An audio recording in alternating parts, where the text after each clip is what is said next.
Hello students. आज मैं degree part 3 seventh paper western political thought का क्लास लेने जा रहा हूँ। वेस्टर्न पॉलिटिकल थॉट में मैंने प्लेटो के न्याय सिद्धांत पर इसके पहले वाले क्लास में मैंने वीडियो टीचिंग के माध्यम से पढ़ाया था। पुनः मैं प्लेटो का ही शिक्षा सिद्धांत, शिक्षा के विचार पर प्रकाश डालूंगा। मेरी आज की टीचिंग से डिग्री पार्ट 3 सेवेंथ पेपर की तैयारी हो सकेगी। शिक्षा का विचार, प्लेटो के शिक्षा का विचार।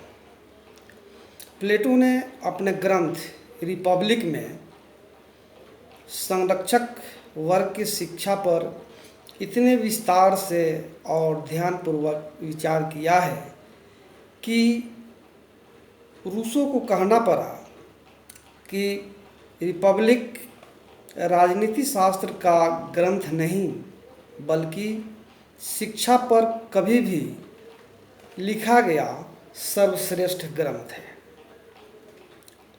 वास्तव में प्लेटो अपने राज्य के मूलाधार न्याय की प्राप्ति के लिए अनुरूप वातावरण की सृष्टि पर बहुत अधिक बल देता है और इसके अनुसार ऐसे वातावरण की उत्पत्ति के लिए दो बातों की आवश्यकता है। प्रथम, राज्य द्वारा नियंत्रित सुनियोजित शिक्षा प्रणाली और दूसरी, साम्यवादी सामाजिक व्यवस्था। प्लेटो का विचार था कि इस शिक्षा पद्धति द्वारा आदर्श राज्य के लिए दार्शनिक शासक, संरक्षकों तथा सैनिकों की प्राप्ति संभव हो सकेगी। साम्यवादी सामाजिक व्यवस्था के द्वारा परिवार तथा संपत्ति के प्रति प्रेम की उन परिस्थितियों को दूर किया जा सकेगा जो संरक्षक तथा सैनिक वर्ग के कर्तव्य पालन में अधिक बाधक बनती है। इस प्रकार प्रथम एक सकारात्मक उपचार है और द्वितीय निषेधात्मक। और जैसा कि सेबाइन लिखते हैं, इस संबंध में प्लेटो ने शिक्षा पर ही अधिक बल दिया है। प्लेटो के अनुसार शिक्षा मानसिक व्याधि को दूर करने का मानसिक उपचार है। एक आदर्श नागरिक के श्रेष्ठ चरित्र पर ही स्थिर रह सकता है तथा नागरिकों के चरित्र को ढालने का कार्य शिक्षा के आधार पर ही संभव है। प्लेटो के समय में दो प्रकार की शिक्षा पद्धतियां प्रचलित थीं। पहली पद्धति एथेंस की थी और दूसरी स्पार्टा की। प्लेटो ने अपनी शिक्षा योजना इन दोनों पद्धतियों के गुण दोषों को दृष्टि में रखते हुए ही निर्धारित की है। एथेंस की शिक्षा पद्धति। एथेंस में शिक्षा प्रत्येक परिवार का निजी कार्य समझा जाता था और इसमें सामान्यतया राज कोई हस्तक्षेप नहीं करता था।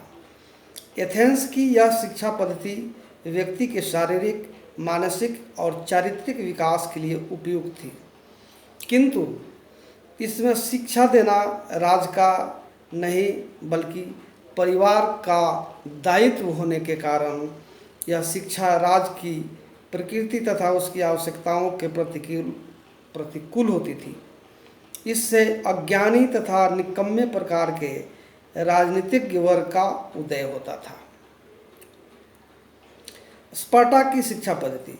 स्पार्टा की शिक्षा पद्धति एथेंस की शिक्षा पद्धति से नितांत भिन्न और पूर्णतया राज द्वारा नियंत्रित थी। स्पार्टा चारों ओर से विरोधी राज्यों से घिरा हुआ होने तथा सदैव ही आक्रमण भय से ग्रस्त होने के कारण इसमें कठोर सैनिक प्रशिक्षण की व्यवस्था प्रचलित थी। स्त्रियों के लिए शारीरिक शिक्षा अनिवार्य थी जिससे उनकी संतान बलवान और पुष्ट हो। स्पार्टा के बच्चों को 7 वर्ष की आयु में ही उनके परिवार से ले लिया जाता था और राज्य के अधिकारी उनकी संपूर्ण शिक्षा की व्यवस्था करते थे। स्पार्टा की यह शिक्षा पद्धति राज्य की प्रकृति और आवश्यकता के अनुकूल होती थी, किंतु इसका पाठ्यक्रम संकुचित था। वहाँ शारीरिक प्रशिक्षण की व्यवस्था तो श्रेष्ठ थी, किंतु मानसिक और बौद्धिक प्रशिक्षण उपेक्षित था। प्लेटो ने एथेंस और स्पार्टा की शिक्षा पद्धतियों के गुणों को ग्रहण करते हुए अपनी पद्धति में इन दोनों का समन्वय किया है। प्लेटो की शिक्षा योजना। प्लेटो की पद्धति के अंतर्गत शिक्षा व्यक्ति के जीवन की अनवरत प्रक्रिया है और व्यक्ति की शिक्षा की व्यवस्था राज्य के द्वारा ही की जानी चाहिए।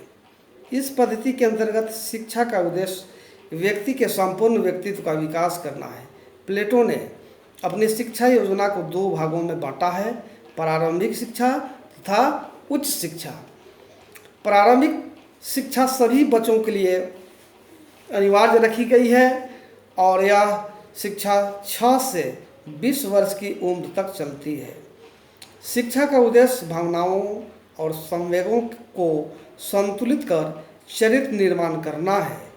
वह शिक्षा उत्साह को बढ़ाती है जो सैनिक का गुण होता है और व्यक्तियों को सैनिक कार्य के उपयुक्त बनाती है। 18 वर्ष की आयु तक के शिक्षा पाठ्यक्रम में 2 प्रमुख विषय होंगे, व्यायाम और म्यूजिक यानी संगीत। प्लेटो ने व्यायाम और संगीत इन दोनों ही शब्दों का प्रयोग व्यापक अर्थों में किया है। व्यायाम का अर्थ केवल शारीरिक कसरतें ही करना नहीं, बल्कि शारीरिक विकास के साथ साथ सहिष्णुता, साहस तथा वीरता के मानसिक गुण विकसित कर चारित्रिक विकास का मार्ग प्रशस्त करना है। मन की शिक्षा के लिए संगीत आवश्यक है। बार्कर के शब्दों में संगीत मन के समान प्रशिक्षण का मार्ग है। संगीत भावनाओं को परिष्कृत करता है और बुद्धि की सुप्त शक्तियों को जागृत करता है। संगीत शब्द का प्रयोग भी प्लेटो ने व्यापक अर्थ में किया है और उसके अंतर्गत नृत्य, संगीत, कविता पाठ व सभी ललित कलाएं सम्मिलित हैं। किंतु इसके प्रशिक्षण में प्लेटो ने चरित्र पर बुरा प्रभाव डालने वाले साहित्य तथा कलाकृतियों पर राज्य द्वारा कठोर प्रतिबंध लगाए जाने की व्यवस्था की है। 18 वर्ष की आयु तक संगीत और व्यायाम की उपर्युक्त शिक्षा प्रदान किए जाने के बाद 18 से 20 वर्ष की आयु तक साहस, आत्मनियंत्रण और अनुशासन की प्रवृत्ति बढ़ाने के लिए सैनिक शिक्षा होगी। प्रारंभिक शिक्षा की इस समस्त व्यवस्था का उद्देश्य सभी व्यक्तियों को श्रेष्ठ नागरिक बनाना है। उच्च शिक्षा। प्लेटो की योजना के अंतर्गत प्राथमिक शिक्षा की व्यवस्था सभी के लिए, किंतु उच्च शिक्षा की व्यवस्था केवल कुछ प्रतिभा संपन्न व्यक्तियों के लिए ही है। 20 वर्ष की आयु तक प्रारंभिक शिक्षा प्रदान किए जाने के बाद युवकों की बौद्धिक और क्रियात्मक परीक्षा लेने की व्यवस्था की गई है। इस प्रक्रिया में अनुत्तीर्ण होने वाले व्यक्ति देश के सैनिक तथा उत्पादक वर्ग का निर्माण करेंगे। वे कृषक, मजदूर, व्यापारी और शिल्पी के रूप में कार्य करेंगे। परीक्षा में उत्तीर्ण व्यक्ति ही उच्च शिक्षा प्राप्त करने के अधिकारी होंगे। उच्च शिक्षा के लिए व्यक्तियों का चुनाव निष्पक्ष भाव से किया जाएगा तथा इसमें व्यक्ति की आर्थिक स्थिति एवं कुल के आधार पर कोई भेदभाव नहीं किया जाएगा। प्रिय छात्रों, यह शिक्षा राज्य के शासक या संरक्षक वर्ग के लिए है और इसमें स्त्री और पुरुष दोनों ही भाग ले सकेंगे। इस पाठ्यक्रम के अंतर्गत गणित, नीतिशास्त्र, ज्योतिष और दर्शन शास्त्र का अध्ययन रखा गया है। गणित प्लेटो का प्रिय विषय था और इसे वह दर्शन शास्त्र की प्रथम सीढ़ी मानता था। दर्शन के भावी अध्ययन का मार्ग प्रशस्त करने तथा युद्ध में उपयोगी होने के कारण गणित को उच्च शिक्षा में विशेष स्थान दिया गया है। प्लेटो की शिक्षण संस्था एकेडमी के प्रवेश द्वार पर यह वाक्य अंकित था, ज्यामिति से अपरिचित कोई व्यक्ति यहाँ प्रवेश न करे। यहाँ प्रवेश न करें। 10 वर्ष की उच्च शिक्षा के बाद 30 वर्ष की आयु में यह एक परीक्षा होगी, जिसमें असफल रहने वाले राज्य के साधारण अधिकारी होंगे और सफल विद्यार्थियों को 5 वर्ष तक गणित, न्याय, तर्क और दर्शन की विशेष शिक्षा दी जाएगी। 5 वर्ष की इस शिक्षा में द्वंद्व और दर्शन पर विशेष बल दिया जाएगा, लेकिन 35 वर्ष तक की यह शिक्षा अपूर्ण ही है, क्योंकि इसके अंतर्गत व्यक्तियों को सांसारिक स्थिति का व्यवहारिक अनुभव नहीं होता। अतः प्लेटो ने इसके लिए अगले 15 वर्षों तक जीवन की पाठशाला में कठिनाइयाँ झेलकर व्यवहारिक शिक्षा प्राप्त करने की व्यवस्था की है। इस प्रकार 50 वर्ष की आयु तक जीवन की सभी परीक्षाओं में खरे उतरने वाले लोक व्यवहार और शास्त्रों का गंभीर ज्ञान रखने वाले दार्शनिक ही प्लेटो की सम्मति में शासक बनने के अधिकारी हैं। इस संबंध में सेबाइन ने लिखा है कि प्लेटो द्वारा प्रतिपादित उच्च शिक्षा का यह सुझाव सर्वाधिक मौलिक और महत्वपूर्ण है।